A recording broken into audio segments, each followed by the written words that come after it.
నీతి కథలు టీవీ. ఎత్తైన కొండల మధ్య ఉండే అందమైన గ్రామం మేఘగిరి. ఆ ఊర్లో రామనాథం అనే ఒక తెలివైన శాంత స్వభావుడైన రైతు తన భార్య కనకమ్మతో జీవించేవాడు. అదే ఊరిలో గరుడయ్య అనే స్వార్థపరుడైన వ్యాపారి కూడా ఉండేవాడు. ఒకరోజు ఉదయం రామనాథం తన ఇంటి అరుగు మీద కూర్చుని ఉండగా కనకమ్మ లోపల నుండి వేడివేడి జొన్న రొట్టెలు తీసుకునొచ్చింది. ఏమండి, పొద్దున్నే అలా కొండల వైపు చూస్తూ ఉండిపోయారు? మీ ధ్యాస అంతా ఎప్పుడు ఆ చెట్లు కొండల మీదే ఉంటుంది. నేను తెచ్చిన ఈ వేడి రొట్టెలు చల్లారిపోతున్నాయి, గమనించారా? రామనాథం నవ్వుతూ, ఆ కొండలే గద కనకమ్మ మనకి జీవనాధారం. ఆ చెట్లు, ఆ గాలి, ఆ మట్టి ఇవన్నీ మనతో మాట్లాడుతుంటాయి. వాటి భాషని మనం అర్థం చేసుకుంటే జీవితంలో ఎలాంటి కష్టమైనా సులువుగా దాటొచ్చు. అయినా నువ్వు చేసిన రొట్టెల వాసన నన్నెప్పుడూ లాగేసిందిలే. ఇవ్వు తింటాను. మీ మాటలు ఎప్పుడు వేదాంతంలాగే ఉంటాయి. సరే, ముందు ఈ రొట్టెలు తినండి. ఊరు పెద్ద ధర్మయ్య గారు రచ్చబండ దగ్గరకు అందరినీ రమ్మని కబురు పంపారు. ఏదో పెద్ద సమస్య వచ్చిందట. గరుడయ్య కూడా అక్కడే ఉన్నాడని విన్నాను. అలాగా? గరుడయ్యున్నాడంటే ఆ సమస్యని అతను తన వ్యాపారంగా మార్చుకోవడానికి ఎదురు చూస్తా ఉండుంటాడు. సరే, నేను త్వరగా వెళ్ళి చూస్తాను. రామనాథం రచ్చబండ దగ్గరకు చేరుకునేసరికి ఊరి జనమంతా ఆందోళనగా మాట్లాడుకుంటున్నారు. గరుడయ్య ఒక పెద్ద కుర్చీ వేసుకుని దర్జాగా కూర్చున్నాడు. ధర్మయ్య ఊరి పెద్ద. అన్నలారా, మన ఊరికి పెద్ద కష్టం వచ్చి పడింది. మన ఊరి వ్యవసాయానికి, మన దాహానికి ఏకైక ఆధారమైన అమృతధార కొండవాగు రాత్రికి రాత్రే ఎండిపోయింది. వాగులో ఒక్క చుక్క నీరు కూడా లేదు. అందరూ గమనించారా? శివయ్య గ్రామస్తుడు. అవును పెద్దాయనా, నేను పొద్దున్నే చూశాను. వాగులో రాళ్ళు తప్ప నీటి జాడలేదు. మన ఊరి మీద కొండ దేవతకి కోపం వచ్చిందేమో. ఇటగైతే మన పంటలు ఎండిపోతాయి. మనం బతకడం కష్టమవుద్ది. గరుడయ్య గర్వంగా నవ్వుతూ, చూశారా, మీరెప్పుడూ నా మాట వినరు. నేను ముందు చూపుతో నా ఇంటి వెనక ఒక పెద్ద నేలమాళిగ కట్టించి అందులో వర్షపు నీటిని నిల్వ చేశాను. ఇప్పుడు నా దగ్గర మాత్రమే నీళ్లున్నాయి. మీకందరికీ నీళ్లు కావాలంటే నేనిస్తాను. నిజంగానా గరుడే గారు?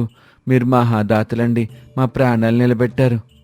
ఆగాగు శివయ్య, దాతృత్వం అంటే ఉచితంగా ఇవ్వటం కాదు. నేను నా కష్టంతో నీటిని దాచాను కాబట్టి బస్తా ధాన్యానికి ఒక కొండ నీళ్లు మాత్రం ఇస్తాను. నా దగ్గర ఉచితంగా ఏదీ దొరకదు. బస్తా ధాన్యానికి ఒక కొండ నీళ్ళ? గరుడయ్య గారు, ఇది చాలా అన్యాయం అయ్యా. మమ్మల్ని దోసుకోవాలని చూస్తున్నారా? ఒక కొండ నేలతో మా దాహం తీరుద్దా? మా పంటలు బతుకుతాయా?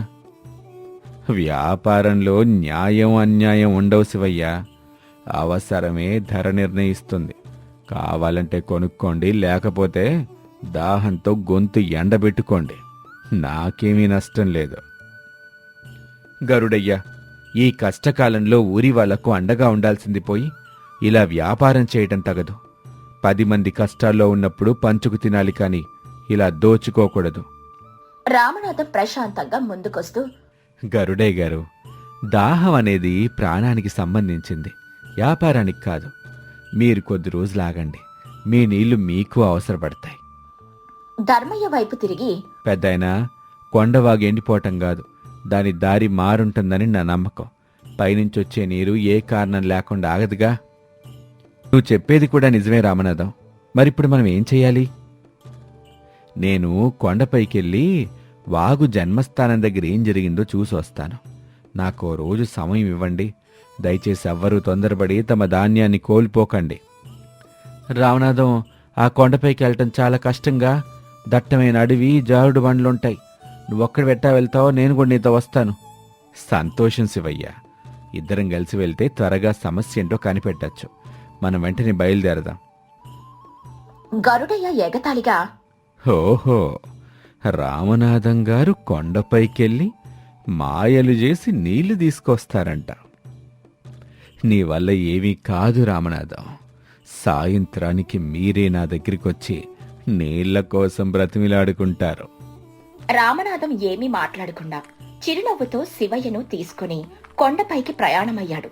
కొండ ఎక్కడం చాలా కష్టంగా ఉంది. ఇద్దరు వాగు ప్రవహించే దారి వెంబడి నెమ్మదిగా పైకెక్కుతున్నారు. శివయ్య ఆయాసపడుతూ, రామనాథం, నా వల్ల కాటంలా కాళ్ళు నొప్పులు పడుతున్నాయి. ఇంకా ఎంత దూరం వెళ్ళాలి?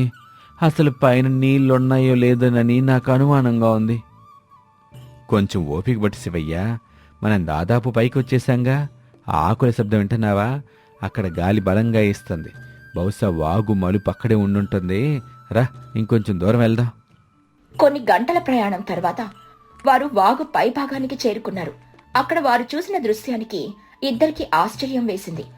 ఒక భారీ చెట్టు వేళ్లతో సహా నేలకూలి పక్కనే ఉన్న ఒక పెద్ద బండరాయిని నెట్టుకుంటూ వచ్చి వాగుదారికి అడ్డంగా పడింది. అరే రే రామనాథం, చూసావా ఇక్కడేం జరిగిందో? ఓ పెద్ద చెట్టు పడిపోయి ఆ భారీ బండరాయిని వాగుదారికి అడ్డంగా నెట్టేసింది.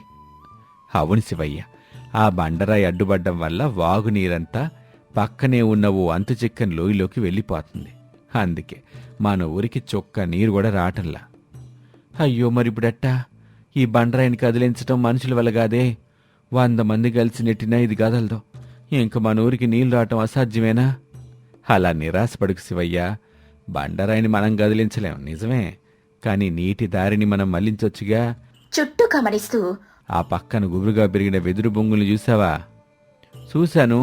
వాటితో ఏం చేస్తాం? వాటితో బండరాయిని పగలగొడతామా? రామనాథం నవ్వుతూ, కాదు శివయ్య, వెదురు లోపల బోలుగా ఉంటుందిగా, వాటిని ఒకదానికోటి అతికించి పెద్ద గొట్టాలాగా మార్చొచ్చు. ఆ వెదురు గొట్టాలను ఉపయోగించి నీటిని లోయలోకి వెళ్లకుండా నేరుగా బండరాయి పైనుంచి మన వాగు పాతదారిలోకి మళ్లించొచ్చు. భలే ఆలోచన రామనాథం. వెంటనే కిందకెళ్ళి మన ఊరోళ్ళందరినీ పిలుచుకొద్దాం. అందరూ కలిసి వెదురు పైపులు తయారు చేద్దాం. వెంటనే వాళ్ళిద్దరూ కిందకి దిగి రచ్చబండ దగ్గర ధర్మయ్యను ఊరి వాళ్ళందర్నీ మళ్లీ సమావేశపరిచారు. పెద్దయినా, నేను శివయ్య వాగెందుకు ఆగిపోయిందో కనిపెట్టాం. ఓ పెద్ద బండరాయి అడ్డుపడి నీరు పక్క లోయలోకి వెళ్ళిపోతుంది. ఆ బండరాయిని మనం కదిలించలేం. చూశారా, నేను చెప్పలేదా? వాడి వల్ల ఏమీ కాదు. ఇంకా మీరంతా నా దగ్గరికి వచ్చి నీళ్లు కొనుక్కోవాల్సిందే. ఆగండి గరుడయ్య గారు, రామనాథం గారి ఆలోచన ఇంకా పూర్తిగాల. చెప్పు రామనాథం, మన ప్లాన్ అందరికీ వివరించు. మన ఊరి వాళ్ళందరూ తలా ఓ చెయ్యేస్తే రేపటికల్లా వాగులో మళ్లీ నీళ్లొస్తాయి. మనం కొండపైనున్న వెదురు బొంగుల్ని సేకరిద్దాం. వాటి లోపలి కనుపుల్ని తొలగించి పొడవైన గొట్టాల్లా తయారు చేద్దాం. ఆ వెదురు గొట్టాల్ని ఒకదానికొకటి గట్టి తీగలతో అల్లి నీరున్న చోట నుండి మన వాగుదారి వరకు అమరిస్తే చాలు. నీరా గొట్టాల ద్వారా సులభంగా ప్రవహిస్తుంది. ఇది చాలా గొప్ప ఆలోచన రామనాథం. ఊరి ప్రజలందరూ వినండి. ఎవరు బద్దకించకండి. అందరూ గొడ్డళ్ళు కత్తులు తీసుకుని కొండపైకి నడవండి. రామనాథం చెప్పినట్లే చేద్దాం. మరుసటి రోజు ఊరిలో ఉన్న వాళ్ళందరూ కలిసి లావుపాటి వెదురు బొంగులను సేకరించారు. రామనాథం, ఈ బొంగు లోపల కనుపులు తీశాను. ఇది సరిపోద్దా? చాలా బాగా చేసావు శివయ్య. ఇప్పుడు దీన్ని మరో బొంగులో చివర్లో దూర్చి అడవిలో దొరికే గట్టి తీగలతో ఎక్కడా నీరు గారకుండా గట్టు. అలా అందరూ మాట్లాడుకుంటూ ఉత్సాహంగా పనిచేసి వందలాది వెదురు బొంగులను కలిపి ఒక పొడవైన పైపులాగా తయారు చేశారు. రామనాథం ఆ వెదురు పైపు ఒక చివరన లోయలోకి పారుతున్న నీటిలో మునిగేలా అమర్చి మరొక చివరన పాత వాగుదారిలో ఉంచాడు. కొద్ది నిమిషాల్లోనే నీరు వేగంగా ప్రవహించి వాగులో పడడం మొదలైంది. ఊరి ప్రజలు ఆనందంతో కేకలేశారు. రామనాథం, నీ తెలివి మా ప్రాణాలు కాపాడింది. వాగు మళ్ళీ ఉప్పొంగుతుంది. నిజంగా ఇది అద్భుతం. గరుడయ్యా, చూసావా? ప్రకృతిని పంచుకోవాలి కానీ అమ్ముకోకూడదు. ఇకనైనా నీ పద్ధతి మార్చుకో. గరుడయ్య ఏమీ మాట్లాడకుండా తలదించుకుని అక్కడి నుండి వెళ్లిపోయాడు. కాని మేఘగిరి గ్రామానికి కష్టాలు అక్కడితో ఆగిపోలేదు. 2 నెలలు గడిచేసరికి కొండలపై నుండి రాత్రిపూట ఒక భయంకరమైన శబ్దం రావడం మొదలైంది. ఆ శబ్దానికి ఊరి జనం రాత్రుల్లో నిద్రపోవడం మానేశారు. ఒకరోజు ఉదయం శివయ్య భయంతో వణుకుతూ ధర్మయ్య దగ్గరకొచ్చాడు. పెద్దాయనా, ఈ కొండల్లో ఏదో పెద్ద భూతం చేరింది. రాత్రిపూట దాని అరుపులేంటంటే నా గుండె అయిపోతుంది. నా భార్య అయితే భయంతో జ్వరం తెచ్చుకుంది. మనం ఈ ఊరిడి చెల్లిపోవటమే మంచిది. గరుడయ్య అక్కడికొచ్చి తన చేతిలో ఉన్న కొన్ని నల్లటి దారాలు తాయెత్తులు చూపిస్తూ మాట్లాడాడు. గ్రామస్తులారా, భయపడకండి. ఆ భూతం బారి నుండి మిమ్మల్ని కాపాడే శక్తివంతమైన రక్షాబంధనాలు నా దగ్గరున్నాయి. ఇవి కట్టుకుంటే ఏ భూతము మీ దరిదాపుల్లోకి రాదు. ఒక్కో తాయెత్తు ధర 10 వరహాలు మాత్రమే. మీ ప్రాణాల కంటే 10 వరహాలు ఎక్కువేం కాదు కదా. త్వరగా కొనుక్కోండి. రామనాథం అప్పుడే అక్కడికొచ్చి గరుడయ్య మాటలు విన్నాడు. అనల్లరా, ఆగండి. మన భయాన్ని ఆసరగా చేసుకుని ఈ గరుడయ్య మళ్ళీ వ్యాపారం మొదలెట్టాడు. భూతాలు ప్రాతాలు ఏమీ ఉండవు. ప్రతి శబ్దం వెనక ఓ కారణం ఉంటుంది. మీ డబ్బు వృధా చేసుకోబాకండి. నీకన్నింటికీ అడ్డంగా మాట్లాడటం అలవాటైపోయింది రామనాథం. ఆ శబ్దం ఎక్కడి నుంచి వస్తుందో నువ్వు చెప్పగలవా? ఆ భూతాన్ని నువ్వు చూడగలవా? ఈరోజు రాత్రి ఆ శబ్దం ఎక్కడి నుంచి వస్తుందో నేనే స్వయంగా కనబడతాను. అప్పటిదాకా ఎవరూ ఈ తాయెత్తులు కొనబాకండి. ఏమండి, మీకెందుకంత సాహసం? ఆ చీకట్లో కొండల మీదకు వెళ్లడం సురక్షితం కాదు. ఏ క్రూర జంతువైనా ఎదురు పడితే ఎలా? కనకమ్మ, అజ్ఞానం కంటే పెద్ద శత్రువు లేదు. భయంతో బతకటం నాకు ఇష్టంలా. నువ్వు ధైర్యంగా ఉండు. నేను జాగ్రత్తగా వెళ్ళొస్తాను. రావణాథం, నువ్వొక్కడ వెళ్ళటం నాకు ఇష్టంలా. ఎంత భయంగా ఉన్నా సరే నేను కూడా నీకు తోడుగా వస్తాను. ఆ రాత్రి వెన్నెల వెలుగులో రామనాథం, శివయ్య ఇద్దరు శబ్దం వస్తున్న కొండల గుహ వైపు ధైర్యంగా నడిచారు. ఎంత పైకి వెళితే అంత హూ అనే శబ్దం గట్టిగా వినిపిస్తుంది. రామనాథం, నా కాళ్ళు వణుకుతున్నాయి. ఆ శబ్దం చూస్తుంటే భూతం పక్కనే ఉన్నట్టుంది. మనం వెనక్కి వెళ్ళిపోదామా? భయపడకు శివయ్య, మనం దాదాపు గుహ దగ్గరికి వచ్చేసాం. ఆ శబ్దం గుహ లోపల నుంచి వస్తుంది. ఒకసారి గమనించు. ఏముంది అక్కడ? నాకు భయంతో ఏమీ కనిపించటంలా. గుహ పై భాగంలో కొత్తగా ఓ చిన్న రంధ్రం ఏర్పడింది, చూసావా? ఆ ఎత్తైన కొండల మీద విచ్చే బలమైన గాలి ఆ చిన్న రంధ్రం గుండా గుహలోకి వేగంగా చొరబడ్డం వల్ల ఈ భయంకరమైన శబ్దం పడుతుంది. అది భూతం కాదు, కేవలం గాలి చేసే వింత శబ్దం. దీనికి నేను మంచి పరిష్కారం ఆలోచించానులే. శివయ్య ఊపిరి పీల్చుకుంటూ, అమ్మయ్యా, భూతం కాదా? అయితే నీ పరిష్కారం ఏంటో చెప్పు రామనాథం. రేపు ఉదయం మనం ఓ లావుపాటి వెదురు బొంగుని తీసుకొని దానికి పిల్లని గురువులాగా క్రమంగా చిన్న చిన్న రంధ్రాలు చేద్దాం. ఆ వెదురు బొంగుని తీసుకొచ్చి గుహ పై భాగంలో ఉన్న గాలి రంధ్రంలో గట్టిగా బిగిద్దాం. అప్పుడేం జరుగుతుందో నువ్వే చూద్దుగాని. ఇక మరుసటి రోజు రామనాథం, శివయ్య అలాగే చేశారు.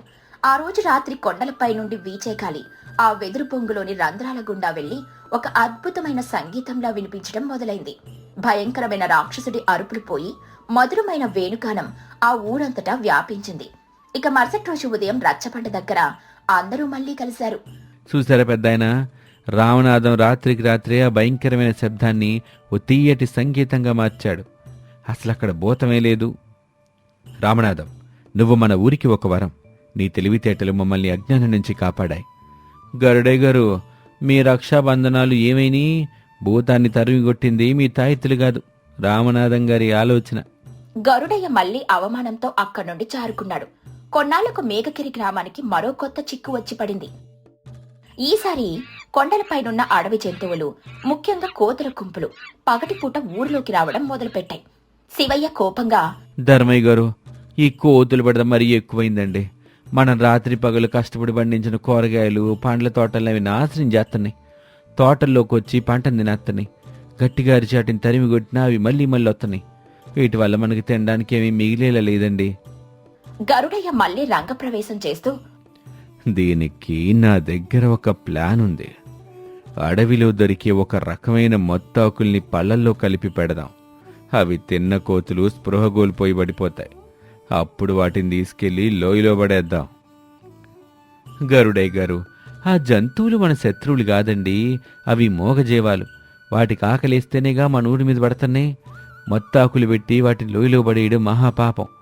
మనం ఒక జీవికి హాని చేయకుండానే ఈ సమస్యను పరిష్కరించుకోవాలి. మరెట్టా రఘునాథం, మన పంటలను ఎట్టా కాపాడుకోవాలి? వాటికి రోజు మన పంటే ఆహారంగా పెట్టలేంగా. అవి మన ఊర్లోకి ఎందుకు వస్తున్నాయో ఆలోచించండి. ఇటీవల కొండ పైభాగంలో రాలుబడి అడవిలో ఉండే పండ్ల చెట్లు చాలా వరకు నాశనమైనవి.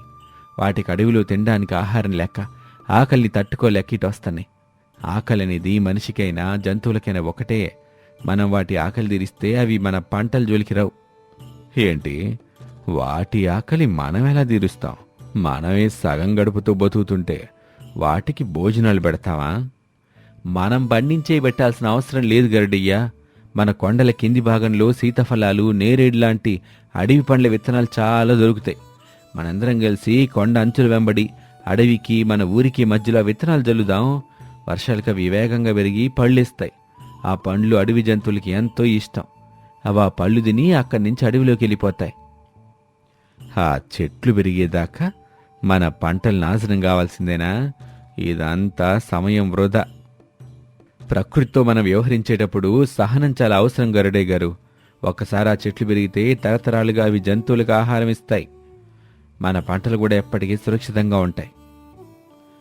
రామనాథన్ చెప్పినట్లే చేద్దాం. ప్రకృతికి విరుద్ధంగా వెళ్ళి మనం ఏమీ సాధించలేం. ఊరి ప్రజలందరూ విత్తనాలు సేకరించి కొండ అంచుల్లో నాటండి. అందరూ కలిసి అడవి పండ్ల విత్తనాలను నాటారు. కొద్ది నెలల్లోనే వర్షాలకు అవి వేగంగా మొలకెత్తి చెట్లుగా మారి పండ్లనిచ్చాయి. రామనాథం ఊహించినట్లుగానే కోతులు మరియు ఇతర జంతువులు ఆ పండ్లను తిని కడుపు నింపుకుని తిరిగి అడవిలోకి వెళ్లిపోవడం ప్రారంభించాయి. ఊరిలోని పంటలకు ఎలాంటి నష్టం జరగలేదు. గ్రామంలో మళ్లీ ప్రశాంతత నెలకొంది. ఒకరోజు సాయంత్రం రామనాథం తన ఇంటి ముందు కూర్చుని ఉండగా గరుడయ్య నెమ్మదిగా నడుచుకుంటూ అక్కడికొచ్చాడు. రామనాథం, నువ్వున్నావా?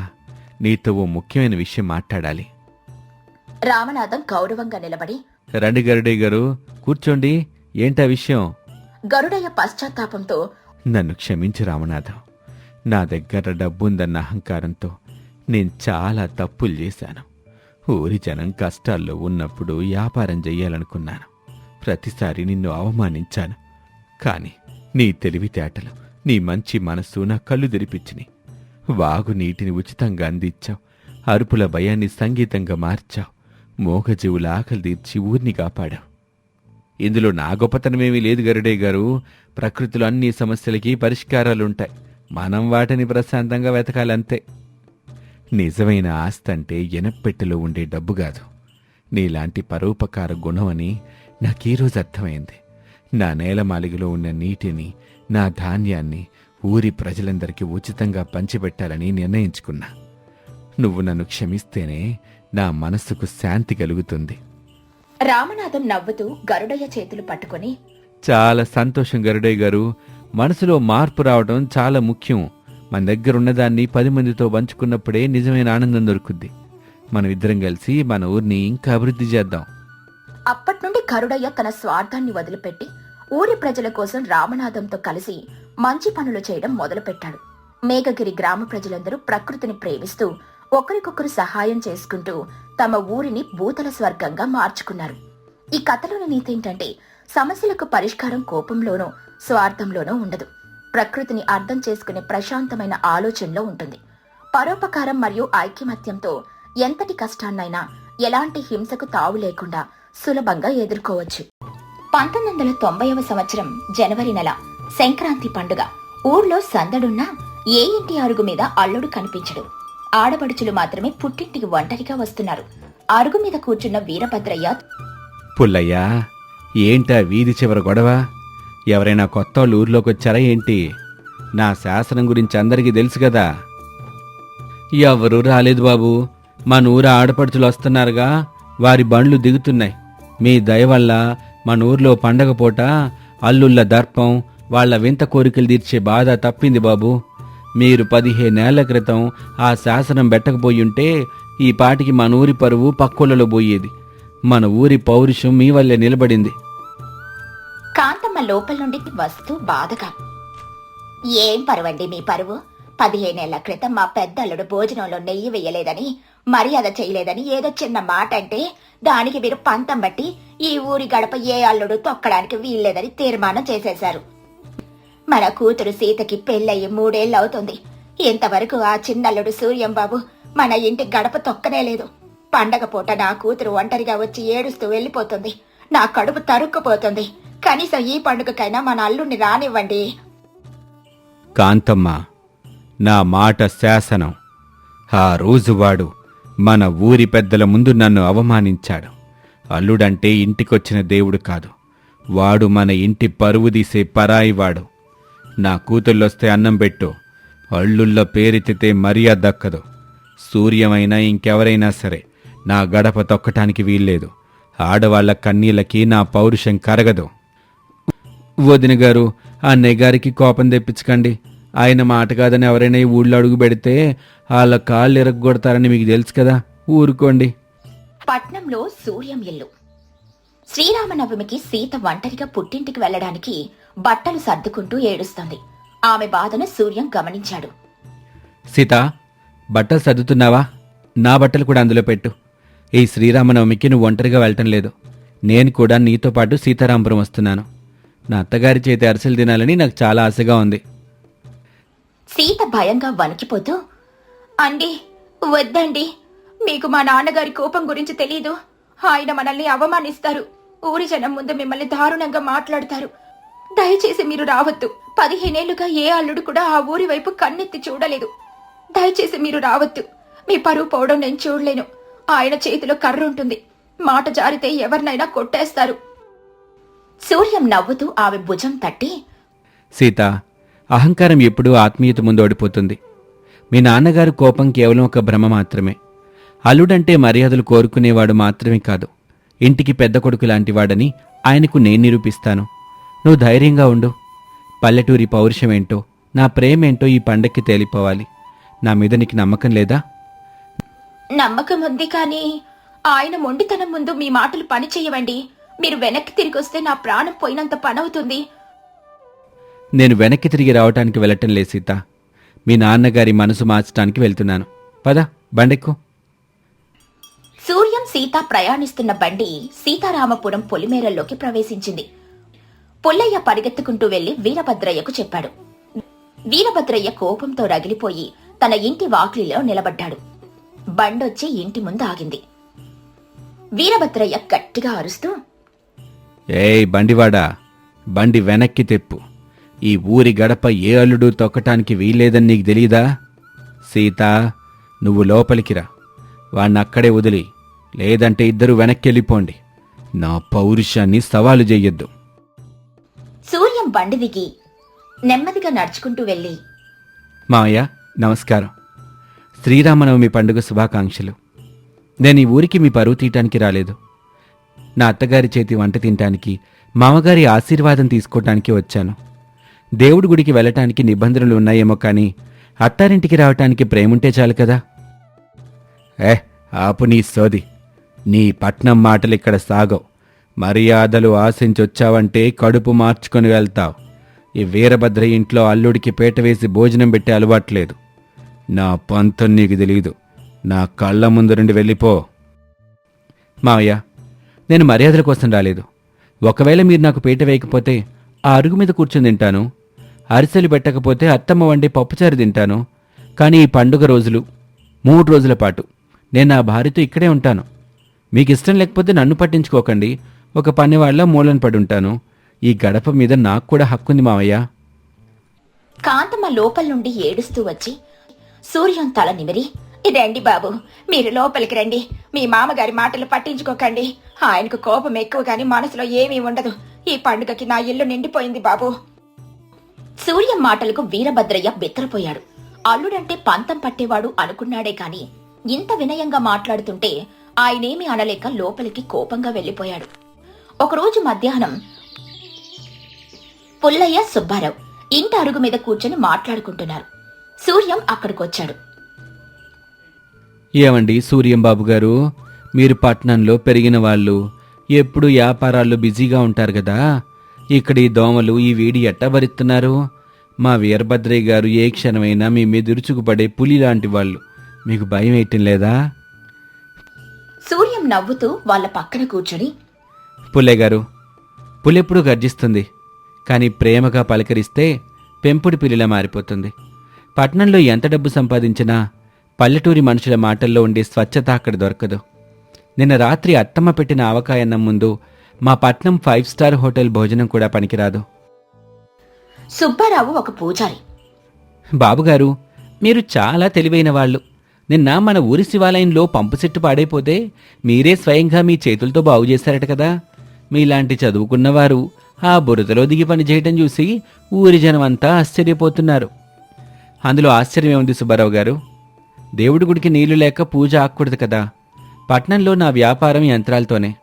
ఆ విద్య ఈ ఊరికి పనికొస్తే అంతకంటే నాకేం కావాలి? అయినా మా వీరభద్రయ్య గారికి ఏమీ పట్టవు బాబు. ఆయనకి కేవలం తన పంతమే ముఖ్యం. ఆయన మనసు మారటం కల్లా. కళ్ళ కాదు పుల్లయ్య గారు, బండరాయి కూడా నీటి చుక్కలు నిరంతరం పడుతూ ఉంటే అరిగిపోతుంది. మనిషి మనసు ఎంత చెప్పండి. ఆ మాటలు లోపల నుండి వింటున్న వీరభద్రయ్య మనసులో ఏదో తెలియని అలజడి మొదలైంది. సూర్యం మంచితనం వాణ్ణి మెల్లగా ఆకట్టుకుంటోంది. కాని బయటకు మాత్రం తన పౌరుషం ప్రదర్శిస్తూనే ఉన్నాడు. శ్రీరామనవమి పండగ రోజు సీతారామపురం గ్రామంలో సీతారామస్వామి వారి రథోత్సవం జరగాలి. అది చుట్టుపక్కల 10 ఊర్లకు పెద్ద పండగ. వీరభద్రయ్య పర్యవేక్షణలో రథం బయలుదేరాలి.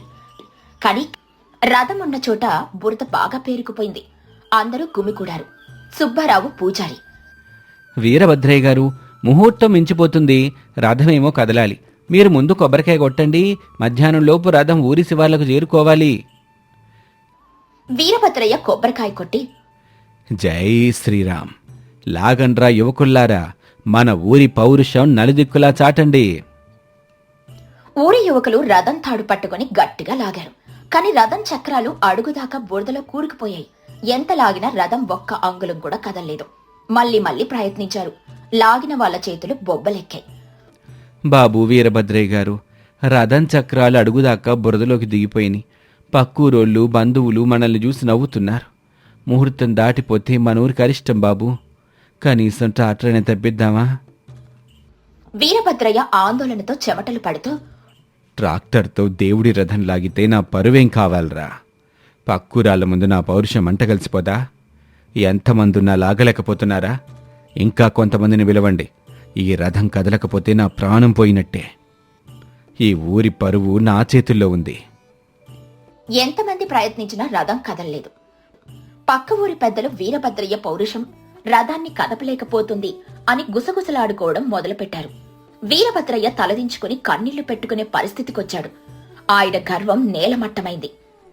అక్కడ జరుగుతున్న రచ్చ చూసి సూర్యం ముందుకొచ్చాడు. రథం చక్రాలను పరిశీలించాడు. బురదలో ఎంత బలం ప్రయోగించినా ప్రయోజనం లేదని వాడికి అర్థమైంది. అక్కడ కండబలం కంటే బుద్ధిబలం అవసరమని గ్రహించాడు. మావయ్య, మీరు అనుమతిస్తే నేను మాట చెప్తాను, నా మాట వినండి. వీరభద్రయ్య నిస్సహాయంగా చూస్తూ, నువ్వేం చేస్తావు సూర్యం? 100 మంది లాగలేకపోయారు. నువ్వు పట్నం వాడివి.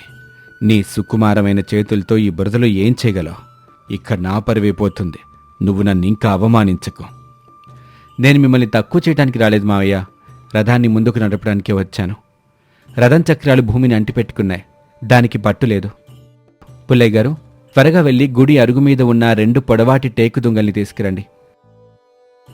సూర్యం ఆ టేకు దుంగలను రథం వెనుక చక్రాల క్రింద బురదలోకి ఒక కోణంలో చొప్పించాడు.